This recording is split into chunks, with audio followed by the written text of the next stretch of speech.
You thought you got rid of me, didn't you? How's everybody keeping? Jesus, amazing amount of people contact me. Were you all right? Where are you this week? Didn't make any videos this week because I was busy. I was busy at doing things, and I didn't. I was kind of.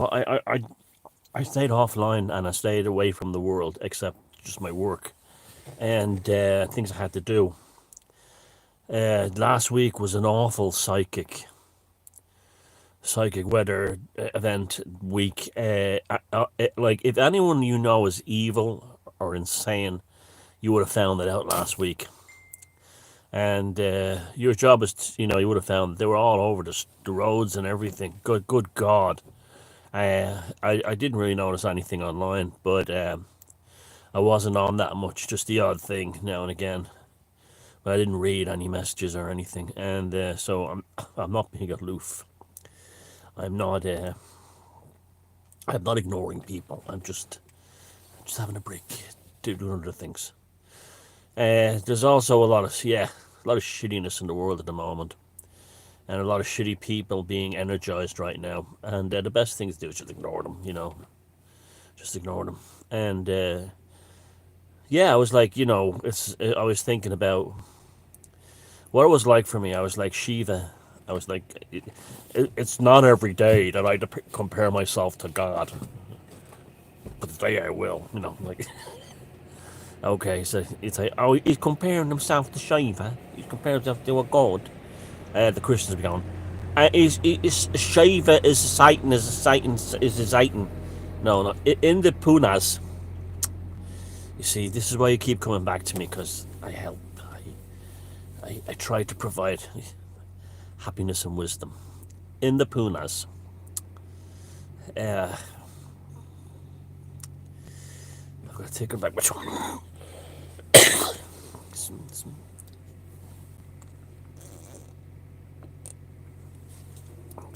In the Punas, Parvati is the wife of Shiva. Now, Hinduism is really very similar to paganism. It's almost identical. And just like in the Eddas, you have Thor and his wife Shiva, even though they're gods, have arguments, and she berates him. That's what makes paganism so appealing, is that the gods are not some kind of, spaceman who passes judgment. They're just like us, and so in Hinduism it's the same. So in Hinduism, Parvati and Shiva are married. Now, Parvati, in the aspect of Parvati, is the lover, the good woman, the ideal female partner to in the union of her and Shiva. They represent the whole. And when they were played, they're in a one in the Punas, it describes how Parvati comes up behind Shiva and playfully and lovingly, in a playful lover's game, puts her two hands from behind him over his eyes. And when she does this, the universe ceases to exist. It just doesn't exist. It collapses into the void. And this is there's lots of allegories here. There's lots of metaphors here.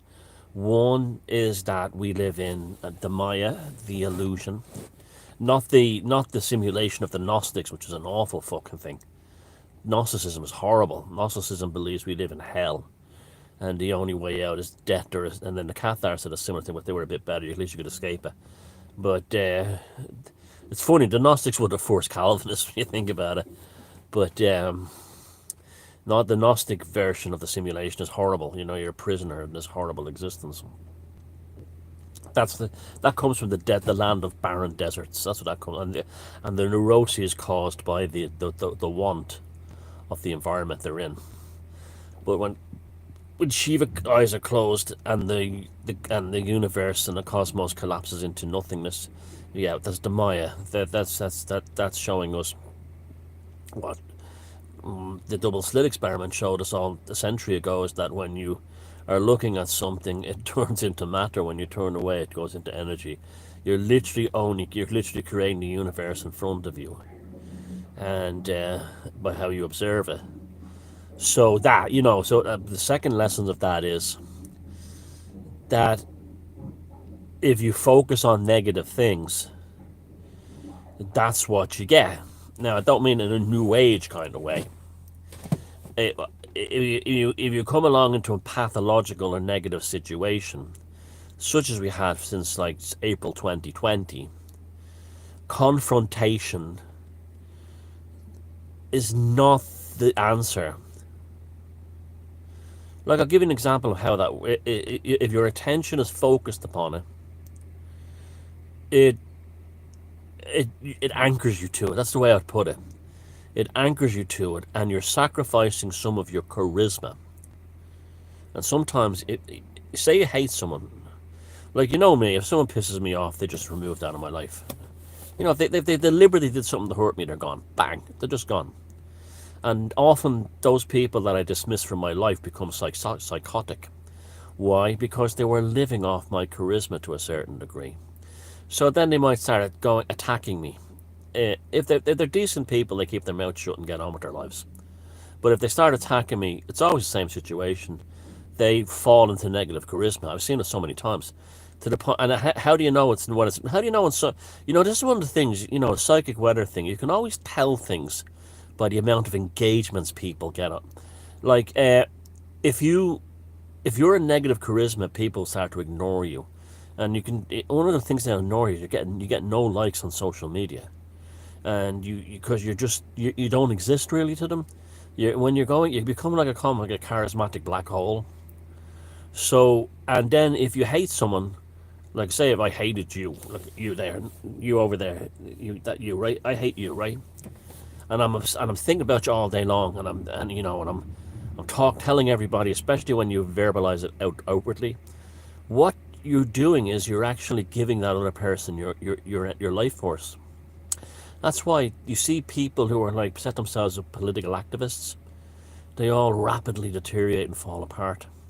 That's because the people that they go after are actually being enhanced by their by the hate. I know that sounds weird, but that's how it works. This is why celebrities. Oscar Wilde. The worst thing about them being talked about is being not talked about. And these people who are vanishing into the black hole of their own negative charisma are like the drowning man or the drowning woman trying to scratch and scrape to try and save themselves at the last moment. And that's why I'm not talking about individuals here per se. I'm talking about situations. And this is why I never get involved in political things. People are saying, well, how do you feel what's going on in East Wall? I said, I don't care. I know that sounds weird. I don't give a fuck. I have nothing against those people in the refugee centre. They did nothing against me. I don't know them. I'd have to meet them before I judge them. And I don't have anything against the people of East Wall. If they want to protect their community, that's a good thing. Good for them. But they're attacking the wrong target. They're going after the fuckers in the refugee centre. They're not the problem. The problem is the government. The Irish government is so pathetic and such maggoty men of no fucking value or worth that all they want is to have the globalists to pat them on the head. Good Paddy. Good Paddy. That's all Micheál Martin, the Prime Minister of Ireland. His entire function is to sit there, hold his head out to a globalist and go, good Paddy, good Paddy. And if he destroys this country in the way, that doesn't matter. We practically almost ended up going to war against Russia because of politicians wanting Twitter likes. Irish politicians. That's how bad it is. So I'm not getting involved. I'm not getting involved in anything that dysfunctional. And then you get like in things like East Wall. Nice old Massey Ferguson tractor. Things like the East Wall. You get shit stores coming into those places, and they're just like they're opportunists. And fair play to the people in East Wall. They wrote a letter saying we don't want anyone like that around us. promotes from any end of the spectrum. You get them. I don't, and you know who they are. You know, they come in there to like try and, you know, as if they're trying not take it over, but try and, you know, piggyback on it or something like that. This is why I don't bother with any of that. So politics is of no use to me. So that's why my bottom line on East Wall is I don't care. And people say, what about the Great Replacement? I don't care. And these people, I'm only interested in people who have hurt me personally. You know, I am afraid of religious fanatics, but with Christians, there's two things that terrify me in this world: evangelical Christianity and fundamentalist Islam. The same thing, anyway. But any kind of religious extremism, jihad or crusade, they fucking terrify me. You know, and there's a lot of that starting to kick off in Ireland now. I'm actually starting to like the Islam more than some of the Christians here. There's a new thing where they're blaming everything on pagans. Pagans this, pagans that. Pagans have no power in this country. None at all. Zero. Absolutely nothing. So we're not responsible for anything. Oh, yeah. And it was also, I had a little bit of a look online last week, and the truthers were going absolutely bonkers over the Balenciaga. How do you pronounce that?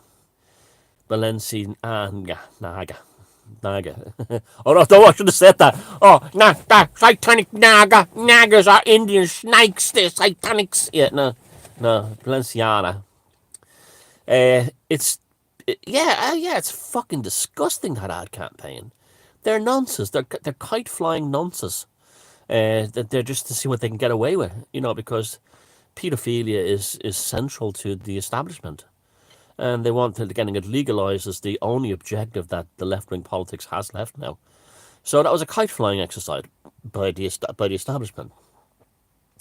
And well, first of all, if you want a conspiracy surrounding that, I'll give you one, okay? Just about everyone involved in that ad campaign that we know of so far, and the least involved is the photographer you all seem to be attacking. But the most are all connected to the Royal Antwerp School of Design in Belgium. Now that's very fucking interesting, and I'll tell you why. You remember, those of you who will remember that back in the 90s, there was basically everyone in Swedish upper establishment were paedophiles involved in child molesting rings and everything. And it brought the Belgian government down, and it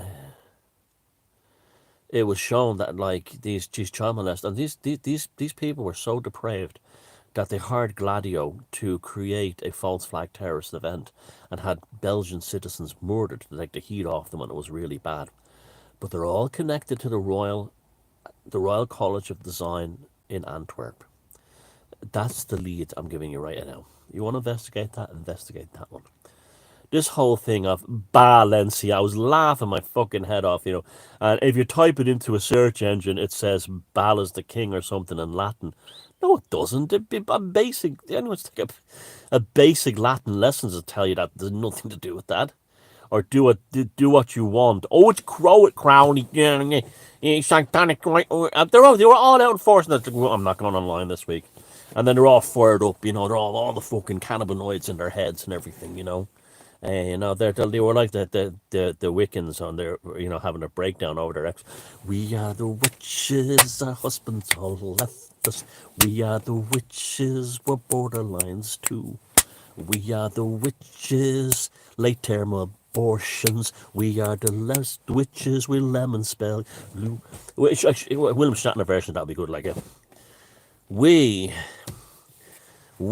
are the witches. The witches. We're borderlines. Borderlines too. We are the witches. Late term abortions. We are the witches. We'll lemon spell you. Actually, if you watch old Star Trek, William Shatner didn't really act like that. That was a little bit now and again, but he really didn't. He's actually quite a good actor. But that was really started by Jim Carrey when he was on a TV show called In Living Color, and they used to do a funny Star Trek parody, and he would play Spock, and he would go, or Kirk would go, Spock, you know. That's where that really began. And I've lost my train of thought again. Welcome to the roller coaster that is inside my skull. But yeah. Oh yeah. Balenciaga, right? Now the first thing they were doing was I looked at a couple. I was just like, I'm out of here. The first thing I see is that like it says, "Do what you want." Firstly, it didn't translate into that because it was the phrase that they put in defaulted to Northern Sotho, which is an African language, and in the African language it means "do what you want." I don't think Northern Sotho, the obscure language in well, it's probably not, probably speak about tens of millions in Western Africa, is an occultic language, fellas. Secondly, do what you want is not what the phrase that Crowley says. The phrase is, do what thou wilt should be the whole of the law. Love is the law, love under will. And what that means is, live your life to the extreme, indulge your passions and your pleasures, but always keep the concept of love at the center of that, because love is the modifier that prevents you from doing wicked things in the name of it. It stops you from being selfish. So, do what thou wilt, which should be the whole of the law. Love is the law, love under will. Whole phrase, it's not just the first part. And so they are all going mad over a translation of Northern Sotho. And but if they type "do what you want" into English Latin, it really how it really is. But it's funny. So then the other thing was Balenciaga, Balenciaga. He's the demon, the demon, the satanic demon of Balenciaga, going like that, right? Baal is a Canaanite harvest deity associated with the harvest. He's only you Christians only think he's a demon because of the Jews who were terrified of pagan gods, like that were worshipped by the Romans and the Greeks, and they turned them all into devils and demons. They were just pagan gods. Baal is just a pagan harvest god of the Canaanites, whose veneration became huge, I might add, all over Europe. And there was a time probably when Baal was probably the biggest god in the world in terms of his cult, because he was adopted by the Roman army, and the legions took him all over Europe and to England and everywhere, just like they took Minerva. And it's highly possible, though it might not be, but it's still a very intriguing thing, that the festival of Beltane, as it's spelled, may actually be connected to Baal. And that's not conspiratorial.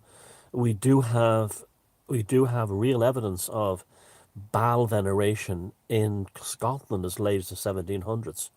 And remember, Ireland and Scotland were once the same country. Delriada. They were once the same country, and the Kingdom of Delriada. So it may have infiltrated the Irish May Day festival and been absorbed into it, which is very common in paganism.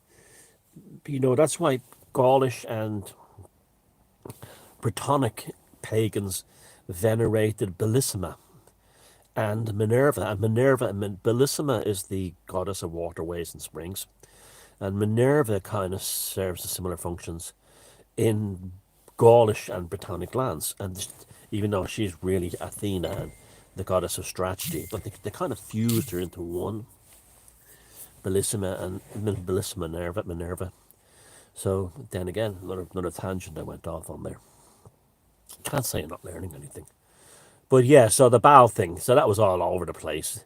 They don't know who Baal is or what it means, but they go nuts, they go bonkers.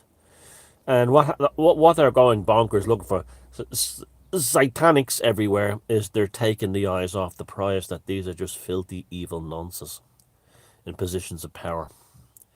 and it's literally black and white. They want to rape children legally. You don't have to throw all this nonsense in, this Christian nonsense about Baal and all this rubbish.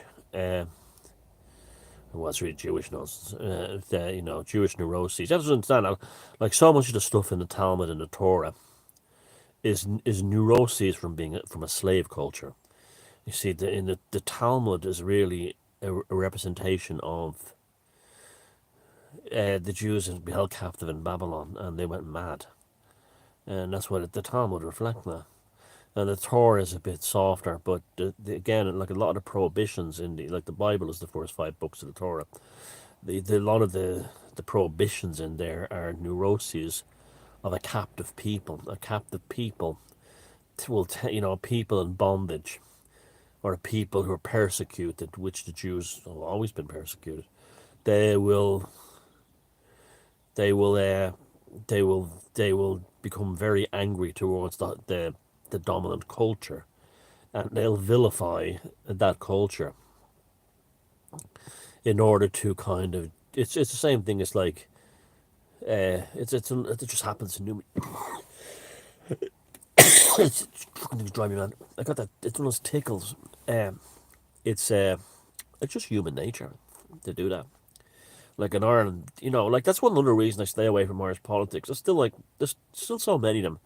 There's still loads of knuckle scrapers wearing Celtic jersey who hate the English and hate the Brits, and I'm not getting involved in any of that. And they're stupid and they're so uneducated, and they don't and they hate the Jews, and they hate Israel, and they wave Palestinian flags, but they couldn't find a fucking place on a map.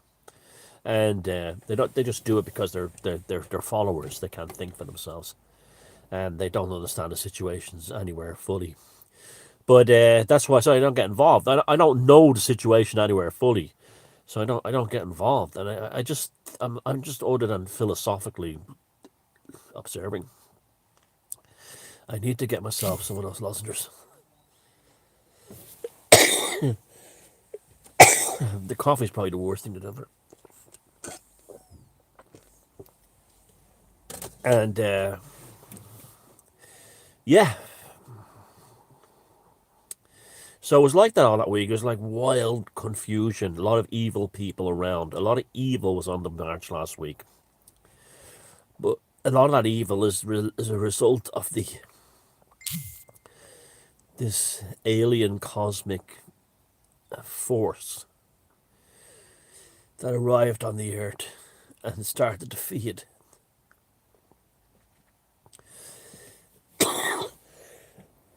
I know this is obnoxious, excuse me.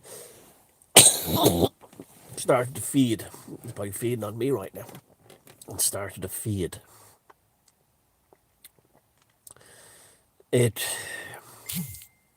Some lady in America asked me yesterday.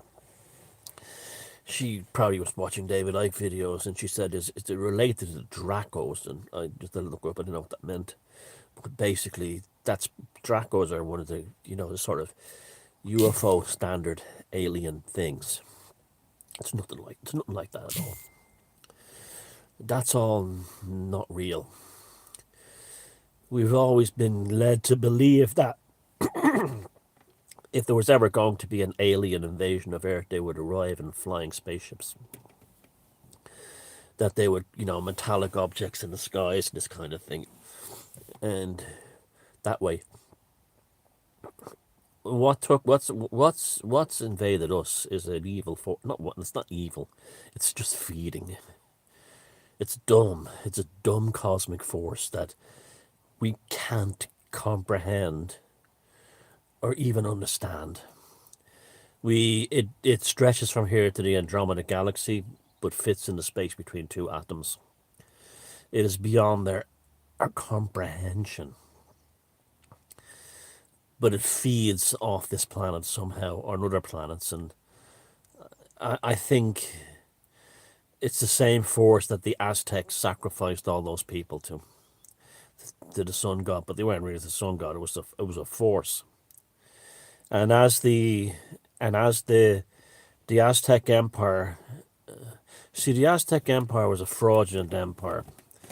those great monuments they had were not theirs. They were built by a previous civilization called the Toltecs.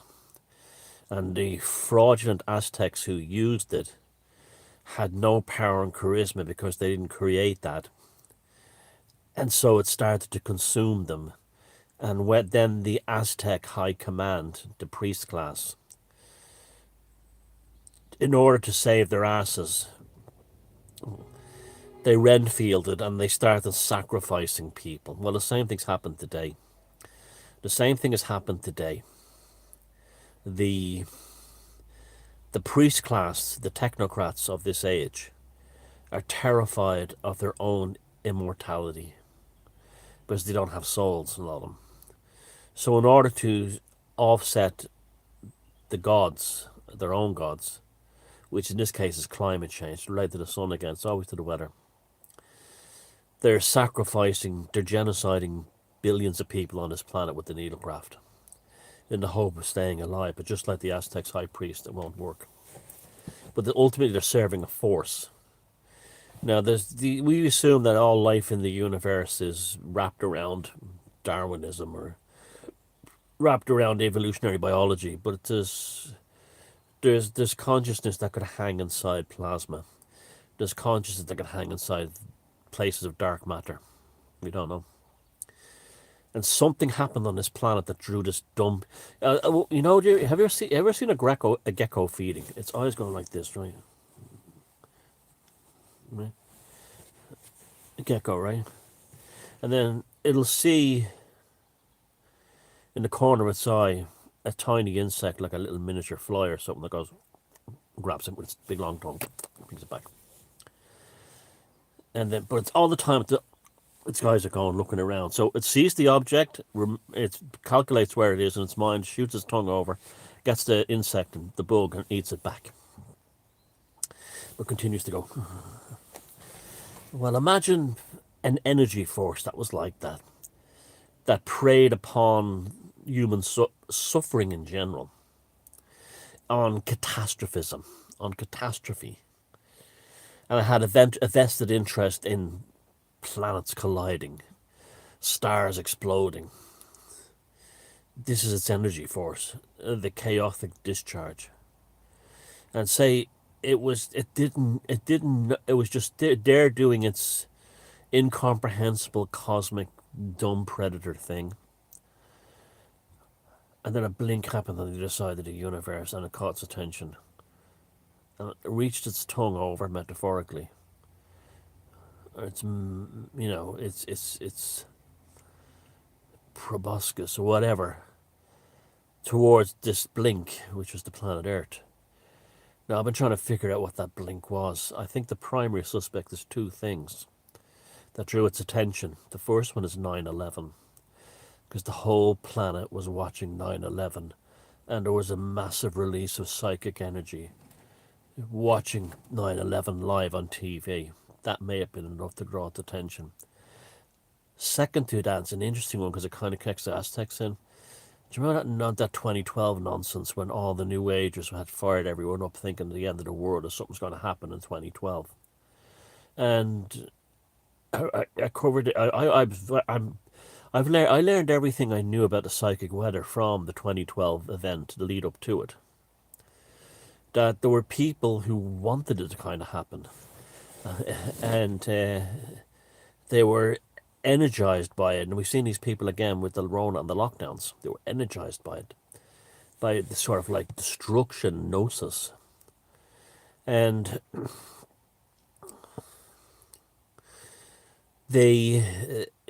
my book, The Anvil of the Psyche, you can read it for free on my Substack. The whole book is there. I covered the 2012 thing in that, and I spoke about how the Renfielding was off the scale with the New Agers and the sort of spiritual types. They all became like totally pathological in the lead up to that date. So that could have, and that's also Mayans, and the Mayans are one of the kind of races that the Aztecs sacrificed. It was almost like, was it the Mayan revenge? But we are living in the age of the Kali Yuga. But interesting, there's another synchronistic. Kali Kali Ma is, see, a lot of people get mixed up when they think the goddess Kali, which is Parvati in her ferocious aspect, as the, that's why she's, that's why she's always pictured with her foot on top of Shiva, her husband. It's Shiva's calming her, and he's saying, "Okay, baby, enough, enough." You see, the purpose of a good man and a strong man is to tell his woman, "Enough." Okay, yeah, I understand. Enough. If he encourages her, he's a weak cook. So any man who's in a relationship with a woman and she's like raging at someone else, his job, if first of all, he should be worried because especially with another man, even if it's hatred, her psychic energy is more devoted towards the fella she hates, apparently, than the guy she's supposed to love. First of all, it's a bad sign if you're a man in a relationship like that. Secondly, it's the man's job to go, "Listen, babe, for the sake of yourself, just stop it, let it go, let it go."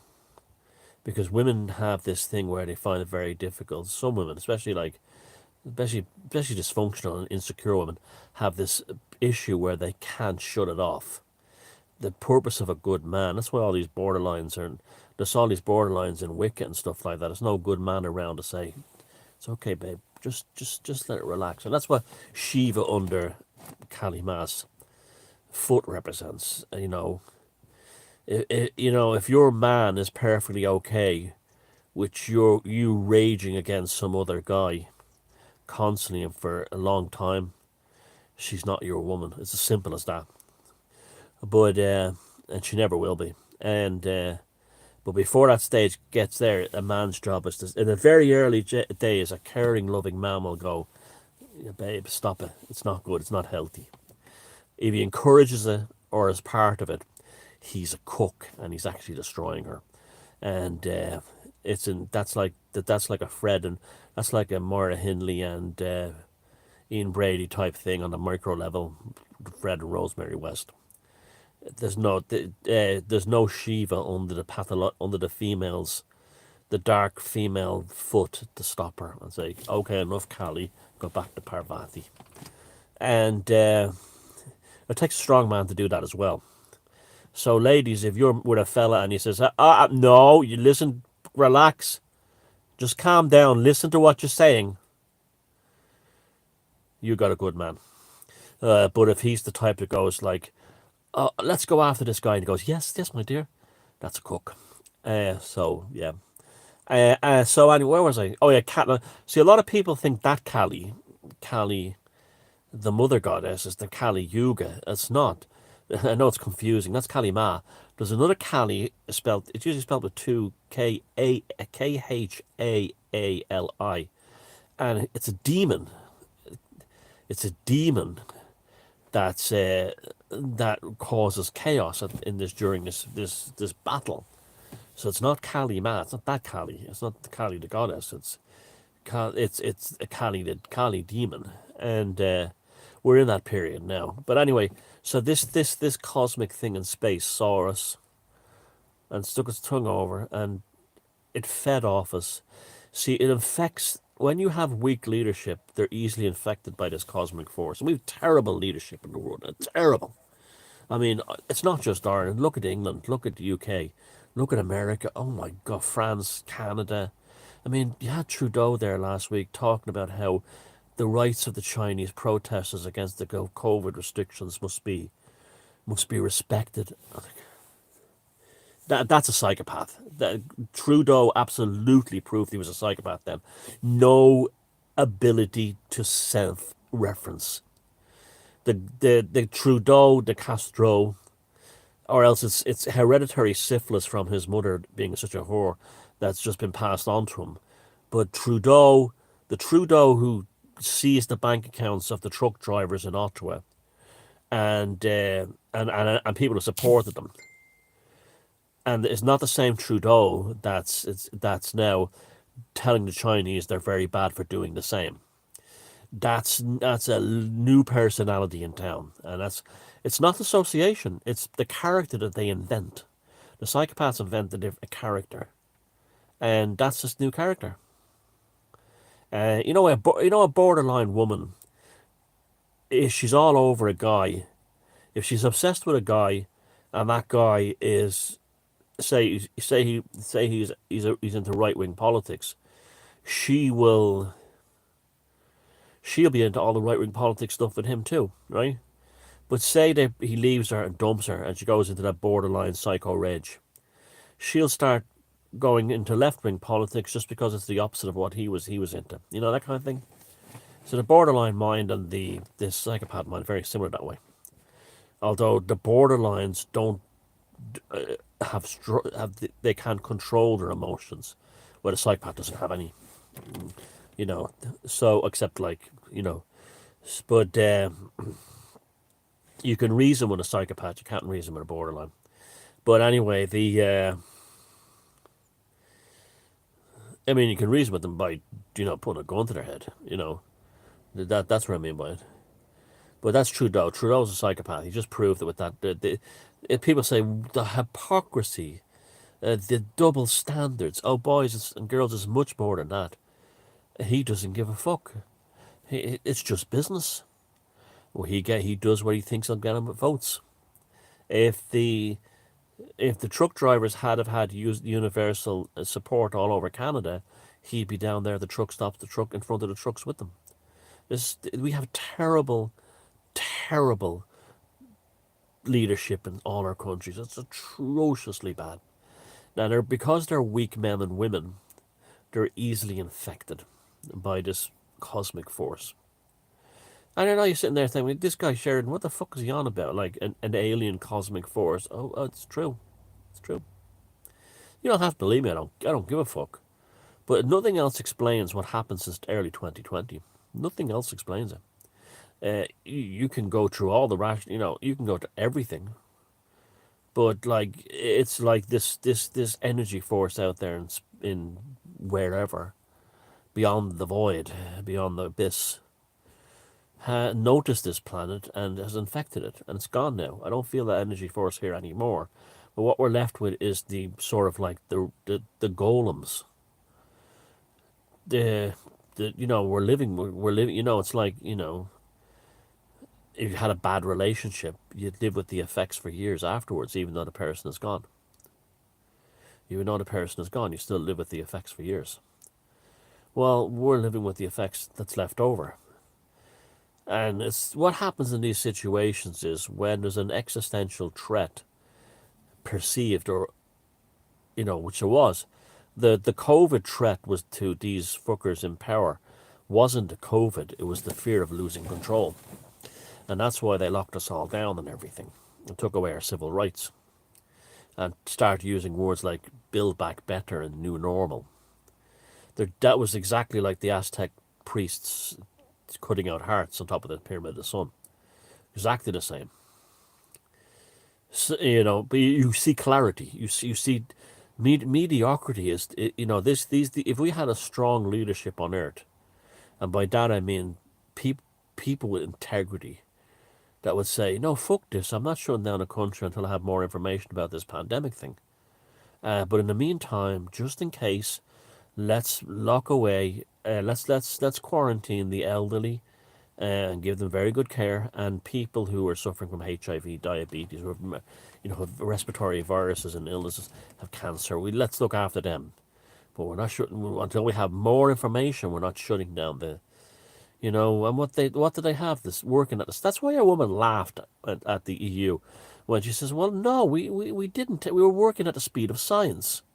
Working at the speed of science was making a quick buck. That's translation for that. But also, that's what that meant. But she laughed because she knew she was going to get away with it. But she also laughed because she was probably recalling dealing with these politicians and these health ministers in different countries and saying, what a bunch of idiots. Can you actually believe we've got them to lock down their nation and put in a mandatory vaccination program? That's what that's about. That's what that's about. So, it's been a very interesting week, but I haven't been out in the open. I've been down in my own world, and